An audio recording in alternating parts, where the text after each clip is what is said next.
Okay, on today's video, I'm going to be showing you all how to change the gas.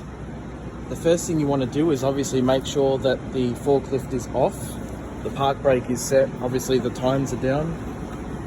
Now you want to come over and you want to make sure that the gas is turned all the way right to off before you unplug it. To unplug it, give it a wiggle, unscrew it. Sometimes it can be tight, so it's best to just use gloves.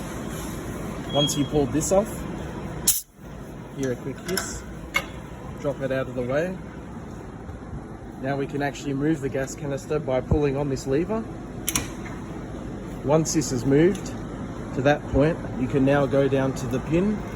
Once you pull the pin out, this will now happily drop down. Clicks into place. It will now be held up, so it makes it easier for you to unlatch it. Open this up. Now you can just pull it, making sure that this pin down there comes through that hole, and then it unclips, and then you can go ahead and install the new gas in the reverse order.